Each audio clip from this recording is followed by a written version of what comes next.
Hey, listeners, welcome back. My name is Sarah Karakayan. I am Annette Grant, and together we are. Thanks for visiting.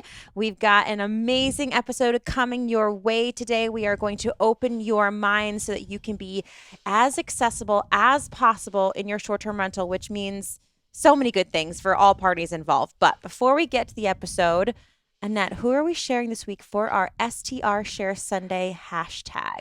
All right, this week, and this is a long one, everybody, so bear with me. It is Welcome Slow Floating Home. Okay, and slow is spelled Slough. Might be pronouncing it incorrectly, but that's okay. I spelled it right. So, Welcome Slow Floating Home. And it is exactly Floating what it's a home. floating home. We've never featured a floating home before. So it's in Washington. It is legit floating. You're going to have to check it out. Couple of things that you have to know about a floating home. Number one, there are views on views on views, water views all around, which is amazing. But a couple other things that I noticed about their property, they have some little accent areas that I want everybody to know. They have this amazing just blue couch, which like jumps out in the photos, and I love that. They have an amazing backsplash that they've just added some color in their kitchen, and they did a renovation. I want you to check it out of this doorway that was kind of just not being used, and they turned it into a coffee bar area, which is amazing. But they really pay a lot of attention, obviously, to what's going on in the exterior of the home. And so I just love that this is a unique experience, a unique stay, and it's literally on the water. It's floating. So check them out. And I just want to thank them for using our hashtag. And if we're ever in Washington, we're going to have to come float on in the floating home. And like, I wonder if you can drink, I have so if many you get questions. knocked around though, if you're drinking your I've coffee. got to go I dig don't into their know. property more All because I right. need to know. Well, we will later. Maybe they'll let us know if it ever gets a little rocky out there. But Sarah, let's get on to today's episode. All right. So we've already had a chat with today's guest. And let me tell you, I think Annette and I cried. We laughed and our minds were blown. So we really All want the you to, things. all the things. So buckle up. Get ready. This might be an episode that you want to re-listen to later because we're going to have lots of actionable ideas for you for your space the way it is now. And if you are in the process of building, maybe give you some ideas as well. So on today's podcast, we have Lorraine Woodward, and she is the CEO of Becoming RentABLE. Rent, and then she capitalizes ABLE, which I love that. A new listing platform where she and her team are aiming to change the way the STR industry looks and defines what it means to have an accessible short term rental. And you're going to be, before you have any preconceived notions, Lorraine's going to set us all straight over this episode. So just, Lorraine, welcome to the show. We are so excited to have you. Thank you. I'm thrilled to be here. You are a wealth of knowledge, and this topic is something that's near and dear to your heart. I gave you like 2 seconds of what is such an impressive story. Can you tell our listeners and our viewers, we're also here on YouTube, more about yourself and how you got to where you're at today with Becoming RentABLE? Sure. I will start right out to say I have muscular dystrophy. It's interesting because I was talking with somebody recently and they said, Lorraine, it wasn't until my fourth conversation that I realized you're in a wheelchair. We can't tell. And I'm like, yeah, I am. And so I have muscular dystrophy. I have limb girdle. I'm weak in my arms and my legs. I have two boys that also have muscular dystrophy. I'm proud to say my boys are 25 and 26 already. Nathan is finishing up a PhD in electrical engineering at NC State, and Alexander's finishing up his senior year in the art school. And I'm a proud mama. And I have owned our short-term rental property now for 7 years. Crazy. I can't believe it goes that fast, but I turned 59 last year, and I'm going, okay, I want to do one like last hurrah before I officially retire. So I'm going, okay, what do I love? What brings me joy and happiness? And you know what? It is my renters. I have the best renters in the whole wide world. I love my renters. I live here at the beach where I'm at right now at Carolina Beach, North Carolina, and I love hanging out with them. I love to be a part of their stories. Our property was designed with my family in mind. We didn't vacation a lot. There are three of us, and my husband would totally freak out when the three of us are in scooters or wheelchairs and we're crossing Fifth Avenue and he's having a panic attack. And it's like, no, join us. The car's going to get more damage than we are if they try to hit us, so we're good. But it was really hard. And then to find something where it would work for us. I mean, we did the Disney trip, but Robert still had to hoist me off the bed and on and off the toilet and help me in the shower. And finally, by the third time that we went, I stayed home and let the boys go because I was at a point in my life that I needed more than Disney could give me. So what do you do? So like a good mom, you build your own vacation rental. And that's what we did. We're 3 hours away from our family home in Raleigh. And I built it with a number of things in mind. First and foremost, my boys, because I didn't want them to have their adult life without travel experience, without an opportunity to get away, that they could be independent. And so the second floor is our rental, and I designed it specifically for somebody with the least amount of mobilities or somebody in the last stages of life. And so what that means is we have a hospital bed, we have a large wet room that you can wheel in and take a shower, you can wheel underneath the sink and brush your teeth, and the mirrors are lowered. It's funny though, because the bathroom is huge. I mean, I don't know here's what I was thinking. I'm going to have a wheelchair accessible bathroom. You need it to be big enough for a gurney and 3 attendants. I don't know why I thought of that, but that was kind of so it's like 10 by 12 feet. My boys hate it. They go, Mom, it's too big. And it's like, well, close the door. My favorite thing is when service dogs are here, they love to put their nose on the glider door and push open the door and go in and take a shower with whoever's taking a shower, and then, shake it and then leave. But so that's how we built this property.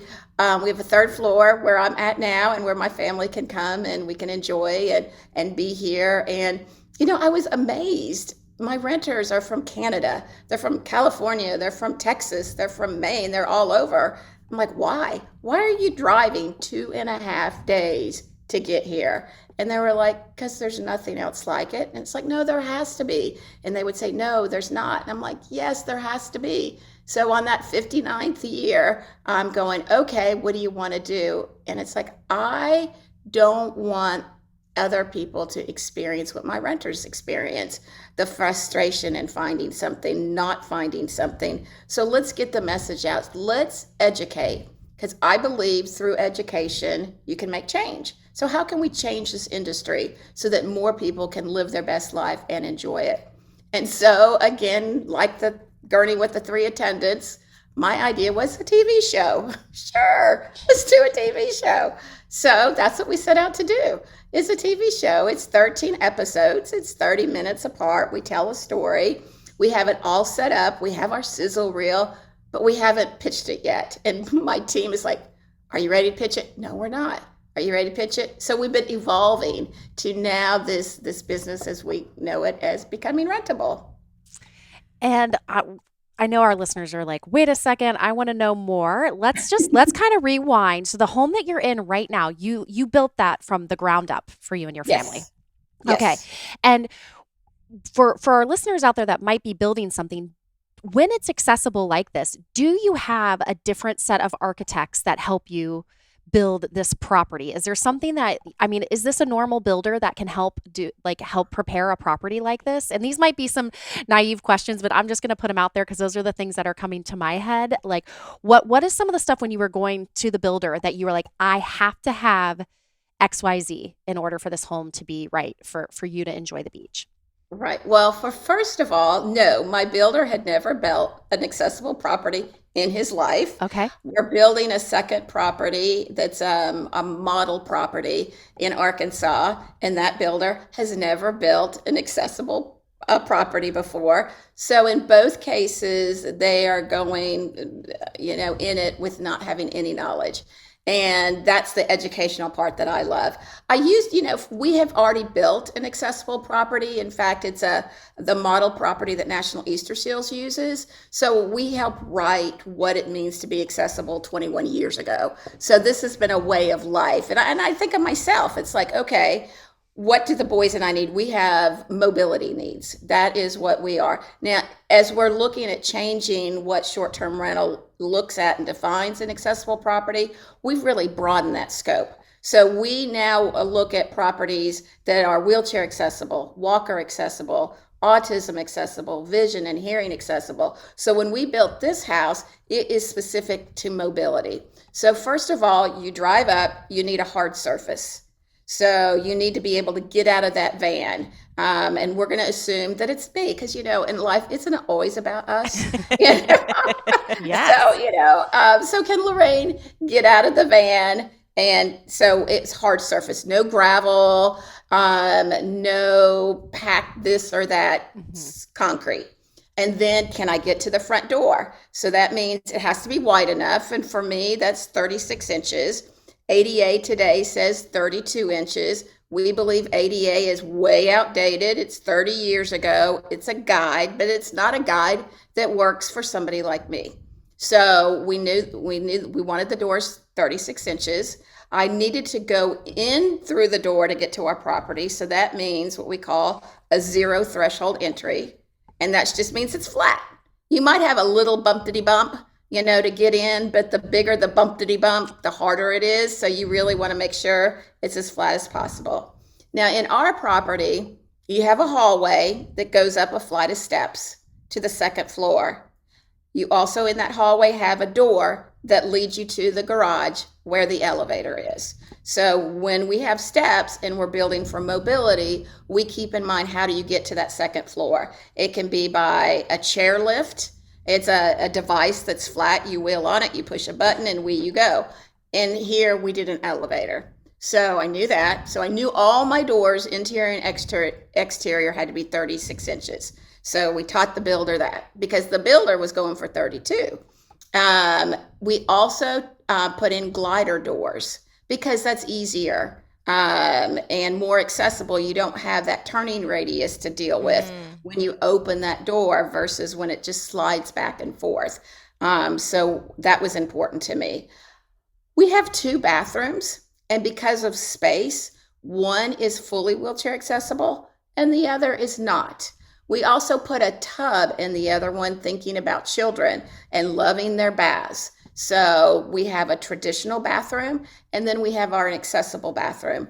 And for accessibility, I just roll into the space. So there's nothing impeding me able to get into the bathroom. We have grab rails because I can stand and I can use the grab rails. I don't use a chair or a bench, but a lot of people do. So we provide a chair and a bench. We also put grab rails over by the toilet. And when you put in grab rails, you've got to have a blocking. And that's just another piece of material that goes on the wall to put in the grab rails so they're secure, or the fold down bench so it's secure. So in your accessible space in the bathroom where you're going to have things attached to the walls, you need to look at blocking. And I tell people all the time, block your whole space, because we added our grab rails because I didn't know at the time 7 years ago where to put grab rails for somebody that needs to transfer to the toilet.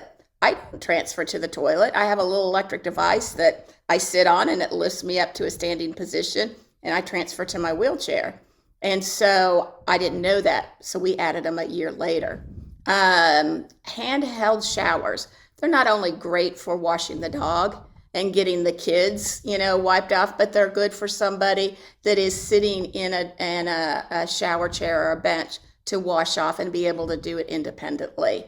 The wheel under sink. It's interesting. I was talking with a gentleman out of London, and we were talking about, what are the must-haves, in an accessible property.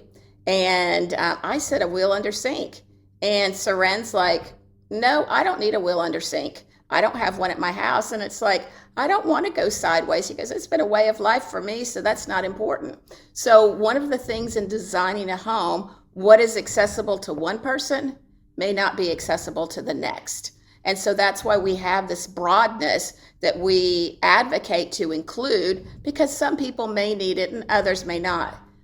My favorite thing to look at when we're looking at properties is the positioning of your mirror. And when people go into the bathroom and you look at properties, look at where the mirror placement is. It's always set up for somebody 6 or 8 feet tall. It's like way up there. But people in wheelchairs, we're shorter, and we need to. So the placement of the mirror is really important, and it doesn't cost anymore. It's just that knowledge of. And then for the living room, we just have maybe an open concept so the wheelchair can navigate the space. In our rental, we have a couch with 2 chairs on either side.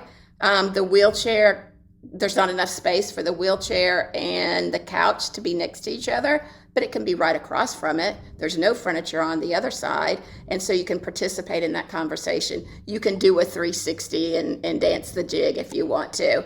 But so that open space, the dishwasher, we have that elevated. We have another roll under sink. My favorite is the placement of your light switches and your electrical outlet. One father said, in my next house, I'm making sure I get those light switches lowered because my 4-year-old can turn on and off the lights now. So we're watching a movie and I don't have to get up. I can say, Samantha, would you go turn on and off the lights? So I got my kids turning on and off the lights because they're lower. And that's the beauty of accessibility. From a renter standpoint, it benefits such a broader audience, but all of your renters can benefit from I think an accessible property.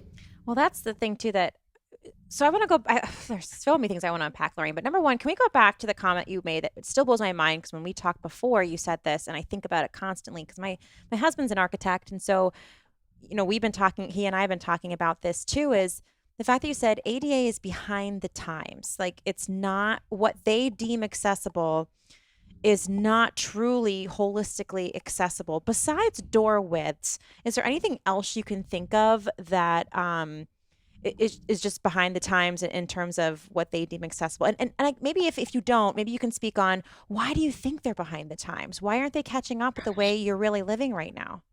That question I have no idea about. I'm like, the laws are always updated and guidelines are updated. Look at the pandemic.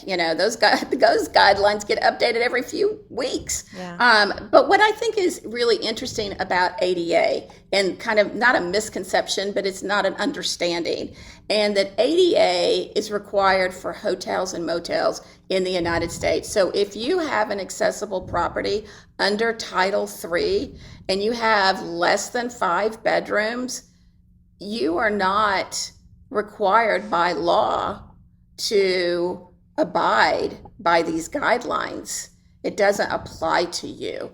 And so I think people will say, well, we're not ADA compliant. Well, you don't have to be ADA compliant. You're a 2-bedroom short-term rental property, a 3-bedroom. You don't have to. It's treated as a home. And the law in a home, a private home, a home that you rent, is not required by law to meet these standards. And that's what the law is for, is a broader, a different level. So that's the first thing, because a lot of times people are going, well, I'm not going to be ADA compliant because I don't want to get sued. Well, you know what? If you're going to get sued, you're going to sue somebody for something in your property, regardless of their disability. You're not going to get sued because of compliance to ADA, because it doesn't apply to you. And I think that that's one of the things that a lot of people don't understand. And the same thing with like a service dog, because under the ADA, we have a service dog. And that the big thing for me is that a service dog is a working dog. And the job of that is to provide tasks to allow a person to live independently. And so now there is a lot of support animals. You hear and see, well, what's the difference between a support animal and a service dog under the ADA or in general? Well, the support dog is just that. It's not a trained dog. It provides you that emotional support. It's not under the auspices of ADA. The service dog is under the ADA in that it provides a service. And as a short-term rental property owner, our job is to provide reasonable accommodations. And do you have a designated space where the dog can relieve itself? That would be a reasonable accommodation. It's not like that you have to treat it a lot differently. The question is, do you have to, are you required to grant somebody to have their service dog there or not? We do not provide, animals. We're not pet friendly. Well, it's not a pet. It's a working animal, and yes, you do. Right. And what does that mean? And what doesn't it mean? It means that, hey, you don't go charge them more money for cleaning because they have a service dog. Chances are that service dog is probably more well behaved than a lot of kids. And the guests, right? Yeah. For sure. So, Lorraine, are you getting, when you built the home originally, did you foresee you becoming a short-term rental host, or was it just for your family's enjoyment in the beginning? No, I knew I wanted revenue coming in. Okay. I wanted to pay for it. Okay. And so what I wasn't prepared for, so I thought, okay, I'm building this house, right? And it's for my family, but it's also for this audience. And at the time, in my little brain, I'm thinking mobility. I didn't think the bigger picture. It wasn't till we had been working on becoming rentable did we think of accessibility beyond wheelchair. So we thought wheelchair. So first year one, oh man, I knew the flocks were going to come in. We were going to have this puppy booked 365 days a year, and all of these families were going to have these great experiences. We had a lot of party goers. We had a lot of young people. We really did not market our property the way that I recommend marketing it today, and that's by providing information that says we have 36-inch doors. We have an elevator. We have a wheel in this. Well, I'm happy to say now we are booked full time, and the last 5 years, it's predominantly families who can benefit from this property. Not always. I mean, the family that rented this past weekend was a family from Chapel Hill. They had a lovely time. And I love it actually when people without disabilities come because they have a ton of questions. What the heck is this bathroom designed for? It is so big. And why are these lowered and that? And I love to, be able to educate them. But we have a family right now that is here. And oh my gosh, I love my family. So this family, I'm going to play with while they're here. They have, there are 5 children. 1 is blind. 2 have Down syndrome. 1 has an intellectual disability, and 1 is in a wheelchair. And I'm having a race with the one in the wheelchair, and his chair is super cool. It's like this neon green. He can go fast, but I'm going to try to go faster. I'm not going to worry about his age of being 6 or 7. I'm only 60, so I think I should have a running start. But you know what he's excited about? So this is their first time as a family of being able to take a vacation where they didn't have to bring a second car with a bunch of stuff. And he told his mom, he says, "Mom, I really get to take a shower on this vacation?" A shower? What do you mean? I asked her this morning. I said, what did he mean by, does he get to take a shower? She said, most of the time he doesn't get to take a shower because the bathrooms aren't accessible to him. And so we take it, for granted. We go on vacation, you want to relax. You're out on the beach. You get stinky. You get sand on you. You want to take a shower. You don't think twice about taking a shower. No. But he did. Mm-hmm. And he was grateful. And that's the other thing about people that rent. They appreciate our property so much. I get presents. For creating this space. I mean, my presence is, them enjoying it and getting able to hear their stories and meet them. And they're like so grateful and thankful. And, I want to get the word out. People, come on. Not only is it great business, it is also the impact that you're making. and vacations are about building and making memories. And a lot of people, 62 million Americans with disabilities, not all of them can make travel memories. Well, that's something sorry. Yeah, I think, didn't you talk to us about, I think on our introduction call, like how much money there is reserved for vacations that people are not spending because there's not accessibility. Okay, are you holding on tight? Yes. $658 million in the continental USA that is not that's expendable cash available. And it's not being used because people are not finding accessible properties. Well, and we talk a lot in the show, and shame on us, of, amenities to leave your guests. You can really wow them. And when you told us the story because I never thought of it from your husband's perspective. I mean, from your family's perspective, that's one thing. But even from your husband's, who's just like, helping you guys have a vacation, like that is a lot of, extra stress on him and making sure you're happy and enjoying yourself. And he's probably also not able to enjoy himself. He's exhausted. Oh my gosh. And so I never thought of it that way either. And it's, and just, you are not obviously the first person who have told us that there is, even with Airbnb and Verbo, doing a better job of helping us host, at least share what we do have, even if you're not fully accessible. Share what you do have so people can find you. It's becoming a little easier on those larger travel agencies, but it's not to the point where these families feel they can spend that money. So listeners, if you are building right now, if you're thinking about building right now, if you're going to renovate, what can you do? You can think of it as an amenity, as a selling feature to be more a broader spectrum for more families to come and be able to enjoy your space. So tell us more about your website and how you're trying to bridge this gap. So we're a listing platform, which means we don't book. People that have accessible properties are on it. We have over 600 properties. Because I think when I first talked to you all, we were just approaching like 200. And so we started listing properties in January of this year. So in 3 months, we're now at over 600 properties. So excited. Our properties are in the area of wheelchair, walker, autism, IDD, vision, and hearing. So, and I repeat saying that because people have a variety of different needs, on what they need for an accessible property.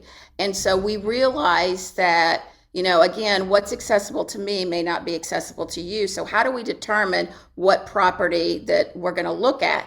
Well, we have 36 filters on our website. We're trying to gather as much information as we can. Are you autism friendly? Meaning, do you have darkened blackout curtains?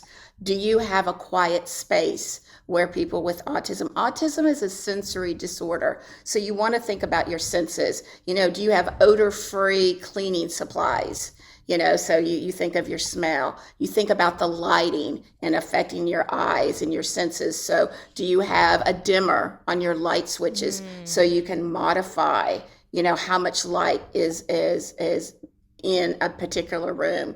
Do you have a weighted blanket? I love it when I go to the dentist actually, and they put that shield thing on, and I'm like, you can keep it on me as long as you want. I don't know what it is, but it just gives you hugs comfort. Mm-hmm. Yeah. And I can't lift a weighted blanket, but if I could, I would want a weighted blanket, So soothing colors on a wall, not having a lot of knickknacks, right? So you want to find out what are things that you can do. You can come to becomingrentable.com. It will help guide you on, what are the things you need for any one of these accessible properties.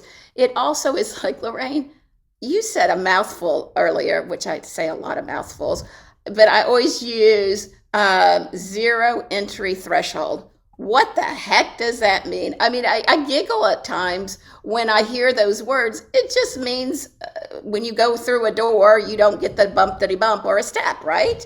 But we show you what that is. We tell you what that is. You can get an idea of what is that cost. So we go through all of our 36 filters and give you information about what they are, where do you go and get them.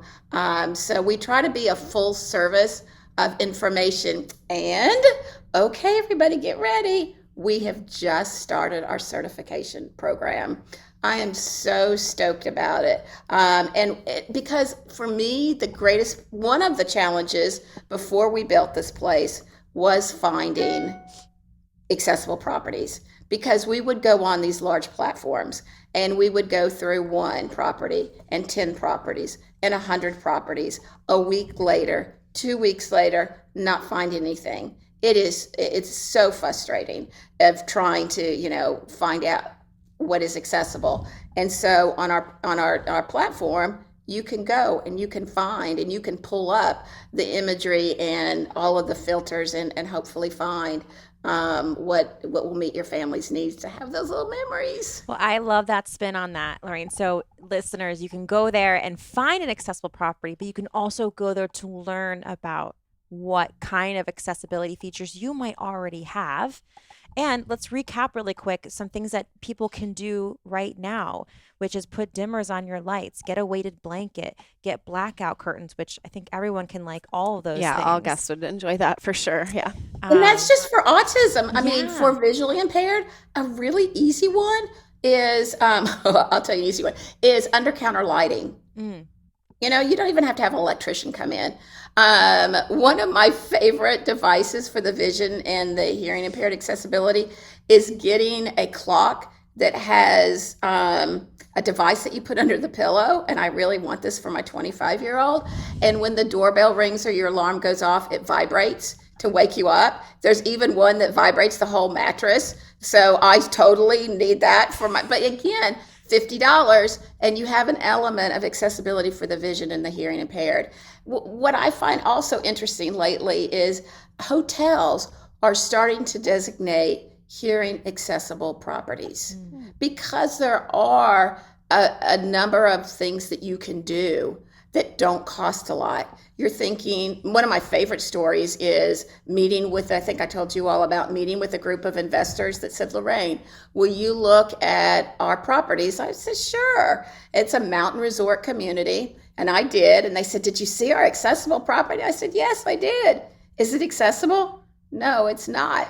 And so the group says, okay, we're done. I said, why are we done? Lorraine, every one of our properties has steps. They're not accessible. And I said, you know what? People who are blind or people who can't hear or people with autism, they can climb steps and they can benefit and enjoy your property. And so then when we talked about, well, what does it mean? What do we have to do? One of the investors said, okay, I'm having an autism friendly property. I can make that happen before this season. And he did. Yeah. And so there's a lot of ways that you can make things accessible to benefit not only this target audience, but also, that you can enjoy and your family members might be able to benefit. Like say it's 3:00 in the afternoon and time to get up. Shake them up. Yeah, that's right. So, Lorraine, we know that you're actually working on your second accessible property right now too. Sure. Can you give our listeners a little bit about the next part of your journey that you're going on right now? Oh my gosh. So part of the TV show is telling these stories. And so we have a number of properties that we're in the process of filming so that they'll be a part of the show. But as we broadened our scope of what type of accessible properties there could be, we didn't find one. Oh, I have to send you all pictures too. But anyway, oh my gosh, I'm so excited. So anyway, we're building this property in Conway, Arkansas, outside of Little Rock. And it's a property, it's 1,100 square foot. It is called the Little Yellow House because that's what it is. And it's a fully accessible property for wheelchairs, walkers, vision, hearing, and autism IDD. It's all of this into one. And it's an educational property. So I'm lecturing next week to a class of 47, master's degree in occupational therapy. I'll do an hour lecture. The next day, they go to the Little Yellow House. They're going to touch it and feel it and see it and gain that experience. So as they start their careers, they have an understanding of what these things can do. And it will be a working, operational, short-term rental property, but it's really designed for education. We'll do our open and close for the TV show there. We'll invite companies to come and do educational videos there. It is adorable. There's scallops everywhere. We built this little playhouse for where the Hoyer lift is going to live. And it's also a place where kids with autism can go and have private space. It has a door on it. The outside has a flower box on it. It has real window on it. It's so adorable. And so we want to show too what an accessible property looks like. We think so many times of hospital beds. Oh, are they ugly? Ours is not. How can you make something not look accessible? You're going to look at this property and go, what? This is accessible? Exactly. We want a double take, but we're designing it so it will meet these needs, and people can learn from it. Awesome. And for Becoming RentABLE, Lorraine, let's talk to our listeners about can they come to the site? Can they see if their property would be accessible? Talk to us what the next steps for our listeners would be to I love you. to Good educate. questions. Yes. Well, something new that we added is list your property. And every day I'm so excited. I go in. Today we have 3. And so you can go in, fill out your name, your address, and then give information about your property. So we then go in, and a lot of times we'll give recommendations back too, to say, I didn't see in your description that you've identified that you have X, Y, and Z. And then we look at it and go, this is an awesome property. And every single one, they have been posted because they are intently designed and created for an accessible property. And so we've added like 10 properties. We've had this available for, about 6 weeks now. And so we're adding every day new properties so people can actually go online and list submit their property to be posted. Awesome. And then so what we're hoping is that the property managers will start looking at adding a filter to their site that says maybe certified accessible properties, so that when you have a certification and it's been validated that your property is accessible, it will rise to the top. So that way the experience of looking for an accessible property is a positive one. And that what they see is what they get, that this indeed is an autism-friendly property or a walker-friendly property. And so, but everything on our site has been seen by 3 different staff people. Wonderful. And so listeners, even if you don't have your property yet, or if you're like, there's no way my house is accessible, we still encourage you to go to Lorraine's site, educate yourself, because we know everyone that probably listens to the show wants to have more properties. So why not start planning? And then if you can either build that home or make some changes or current one, or if you're, with your friends or family or business associates and they're talking about vacation and they need an accessible space, you could at least guide them to Becoming RentABLE to help with that vacation. So we encourage everybody today to at least go look at the site, because I think the main mission that Lorraine was speaking of at the beginning is education is her true passion. And so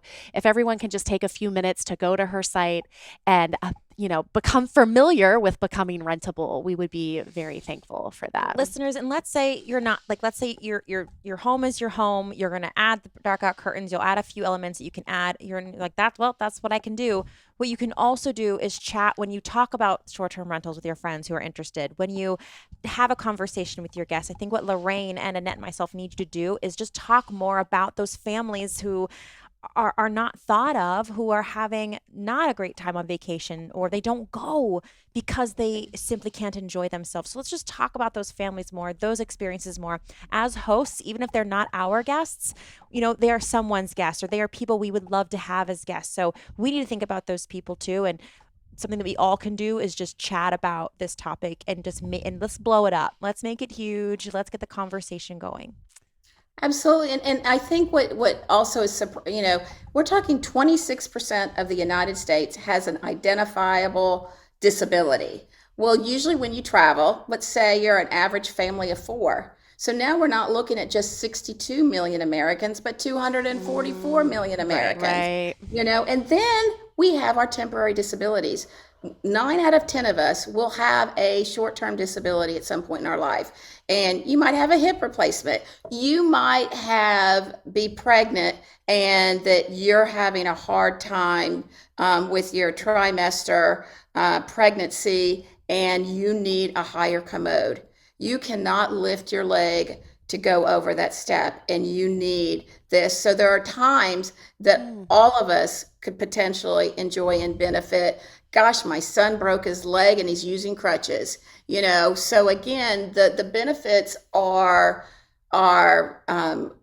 great. And I'll also share this one story. I have lots of stories, you all know, but we're always looking at, we are a niche. I mean, even though we reached, 244 million Americans, that's a lot of people.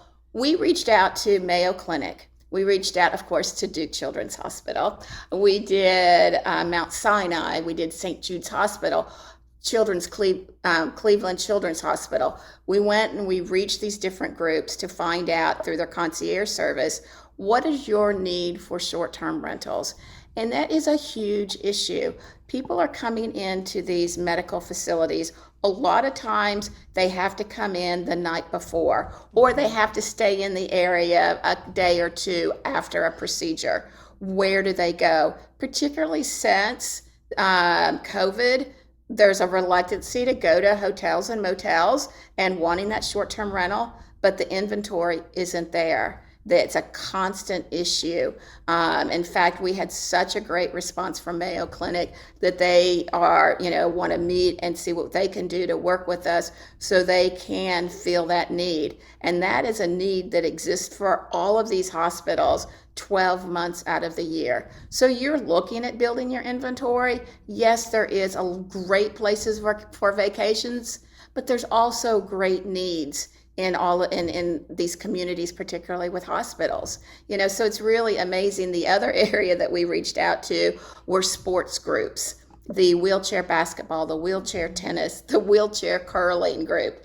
And sometimes these groups cannot go and play their match because there's not accessible places for them to stay.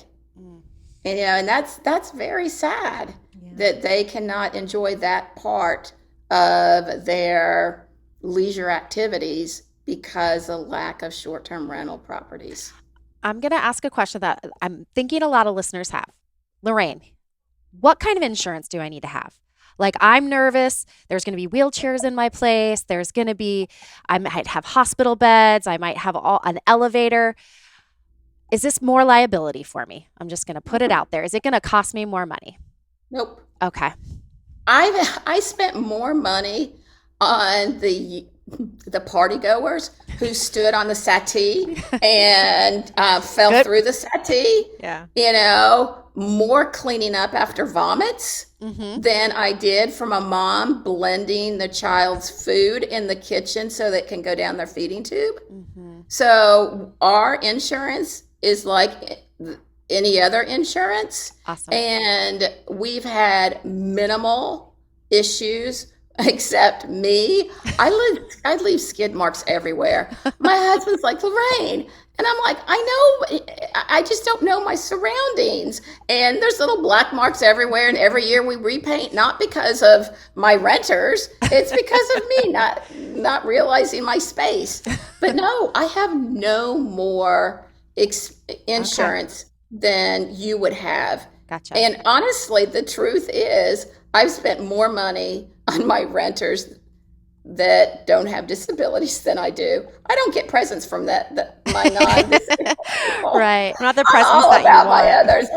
This one family, they're on a farm. They brought their fresh ground beef, their smoked pork, their fresh eggs, their homemade preserves. And I'm like, come on back, give me time. I love it. So, Lorraine, let's if you don't mind, we would love if you could share the link to your home to we're going to put that in the show notes for our listeners and to the website. But just kind of wrapping up today, what is the one thing, what's the take action that you want our listeners to either know about becoming rentable or what they should focus on in 2022? Well, I think obviously accessibility and how to look at how can my property reach the most people who can benefit from my property.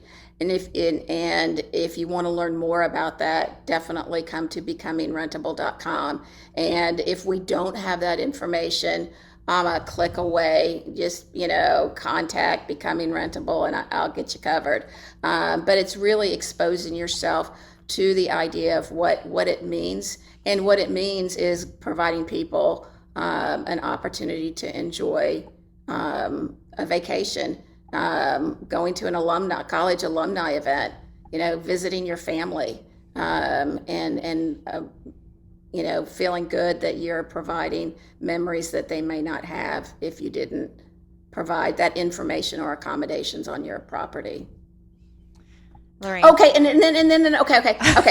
Another quick story. Well, I just thought of this when I said that. We love it. So I don't think I told you all the story yet. And if I did, just cut me off or delete it from your script or whatever. But so a property management group said, Lorraine, will you come look at our properties? I said, yes. They had 64 properties. And they said, Lorraine, how many of our we don't think we have that many properties. We're talking maybe one, no more than two. I went back to them.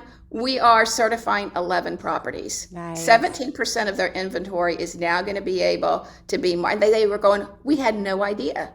We had no idea. They're still in shock that we were able to identify 11. They thought one, maybe, absolutely no more than two. So again, if this is not a way of life for you, you may not understand.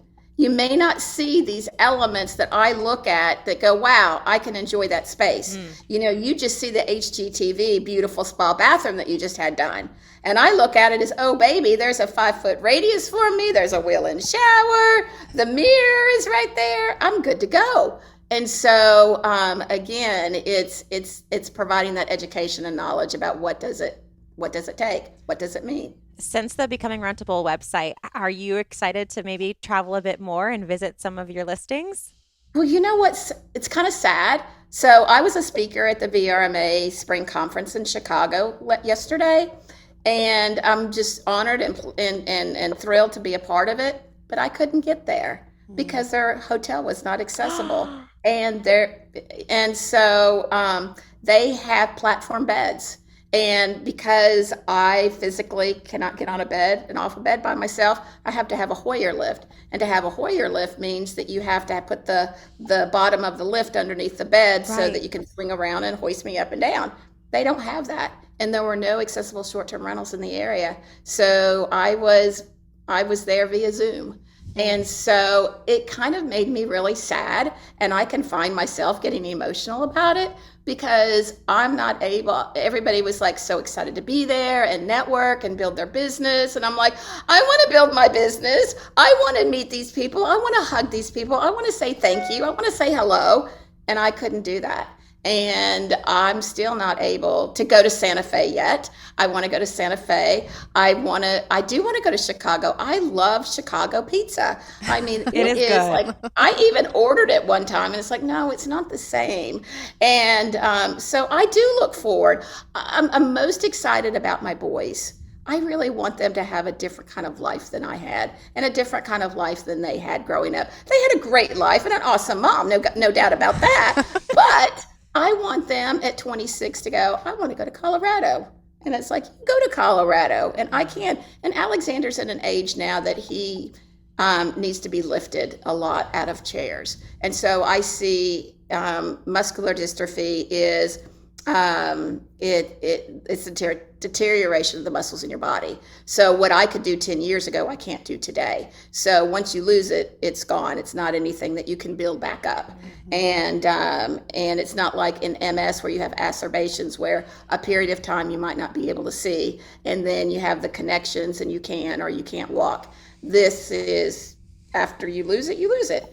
And so I really am hopeful and excited for them that they can have those memories, and they can travel, and they can do those things that fulfill them in a lot of positive ways. Well, you're an amazing human, and let this be the exciting, continuation of your journey to change the world, Lorraine. Thank you. Yeah, we're so thankful for your time, and hopefully we'll be coming to one of your towns to hang out with Thank you. and like Yes. experience the house for ourselves. So Yeah. And awesome. I'm going to send you pictures, and you're welcome to send them because they're really cute, but we're not done yet. June is when the house is supposed to be done. Send 'em, But girl. wait till I share these pictures. Yeah, Send we can 'em. always update the show notes too. Yeah, So yeah. Okay. You just let us know. awesome. All right, listeners. I am Sarah Karakayan. I'm Annette Grant, and together we are. Thanks for visiting. We'll talk to you next week.